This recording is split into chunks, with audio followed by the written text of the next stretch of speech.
The Monsanto Corporation continues to sell an herbicide called Roundup. If you or a loved one were exposed to Roundup and then developed non-Hodgkin's lymphoma, you might be entitled to financial compensation, and you have a right to take action now. Donald Trump is currently in Los Angeles in order to raise money for his re-election campaign, and he's been pretending as though he cares about poverty and homelessness in the state of California. Take a look. New York City, San Francisco, Los Angeles, they've got a major problem with It's very sad. With filth. Very sad. Why is that? It's a phenomenon that started 2 years ago. It's disgraceful. I'm going to maybe, and I'm looking at it very seriously. We're doing some other things, as you probably noticed, like some of the very important things that we're doing now. We cannot ruin our cities.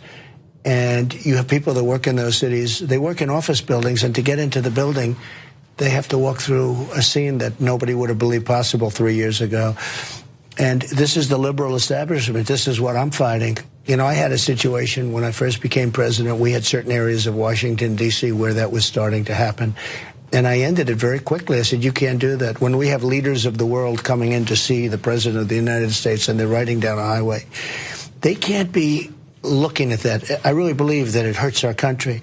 We're looking at it very seriously. We may intercede. We may do something to get that whole thing cleaned up. Okay, that's the most callous man in America right there. It's a really interesting juxtaposition to somebody like Bernie Sanders, who has this huge plan to help with housing that he put out today. But I want to break down a couple of things that are hilarious in that video.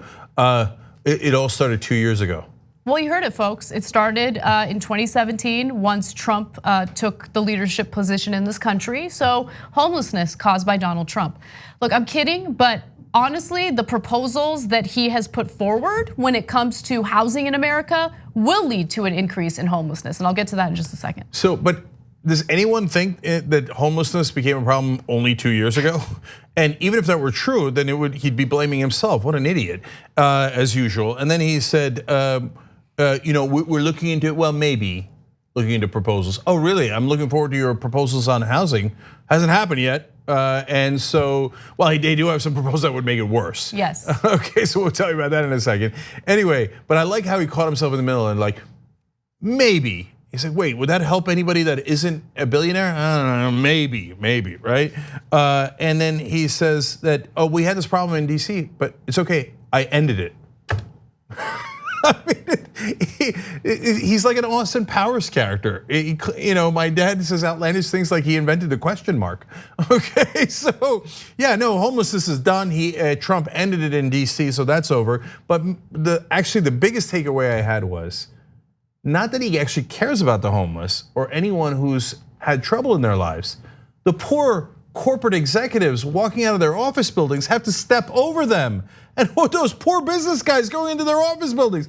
And then his Saudi friends, when they come to visit him in Washington, they also have to step over the homeless people. So, the wealthy, they're bothered by the homeless. So that's the real problem. When he sees people living in these tent cities, he doesn't view them as victims of a system that has failed them. He views them as an inconvenience. He views them as, something disgusting that needs to be thrown away.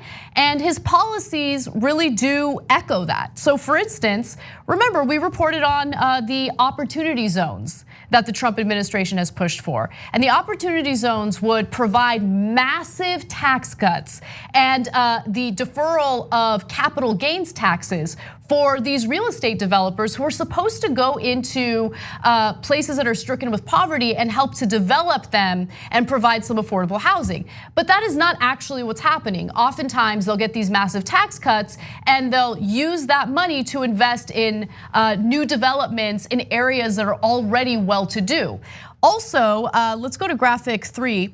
The Department of Housing and Urban Development, this is a story we also talked about previously, is putting into effect new regulations that could turn thousands of legal residents and citizens, including 55,000 children, out of public housing. So what Trump wants to do there is kick any and all families out of public housing if anyone in that family is not a citizen.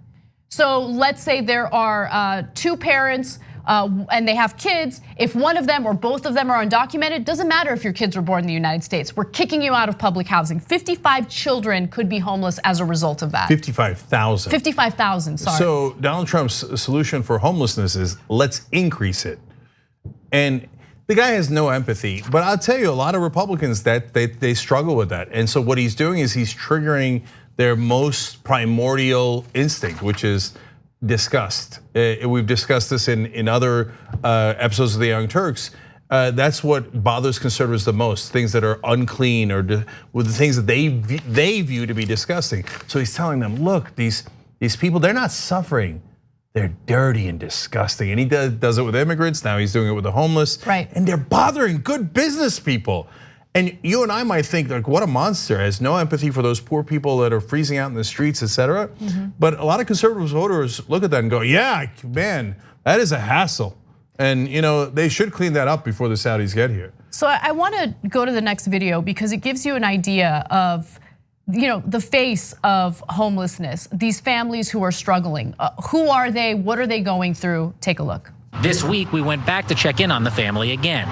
But their RV, what the county says is one of 10,000 vehicles currently being used as housing, wasn't parked where I saw them last. Since I saw you guys last, has it been easier or harder in terms of dealing with cops on the street? It's been harder because the neighborhood would see us on their street and then they would complain to the cops and the cops are like, we have to kick you out. There's so many RVs now and a lot of people that also living in an encampment.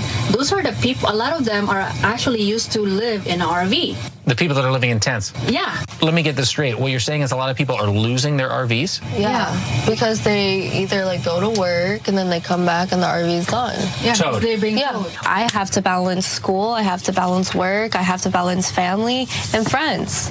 And coming home is kind of like a burden because you don't know where your home's gonna be. I still have to make my bed. This is my bed right here. So you slept right here last night? Yeah.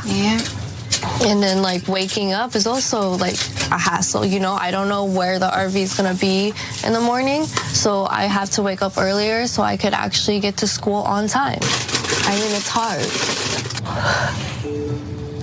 So there's 60,000 homeless people in Los Angeles, and I just want to note there are over 100,000 vacant units in Los Angeles. So do the math. Yeah, but they're reserved for rich people. So look, I often criticize MSNBC, but that was a great piece. Yeah. And nice job by Jacob Soboroff there, the reporter there. And those are the folks that the Republican Party has no sympathy or empathy for. And they're real Americans, and the housing prices are completely out of control. So we told you earlier in the program, Sanders has a multi-trillion-dollar plan, and it would tax the 175,000 richest people in the country. It would be a wealth tax, but it would actually give us a shot to help all those people, all those millions of people across the country. And people like Trump go, yeah, but it doesn't help my corporate friends. So those are the choices you have this year. Like what you see? Click the subscribe button below, and don't forget to ring the bell to never miss another video from the Young Turks.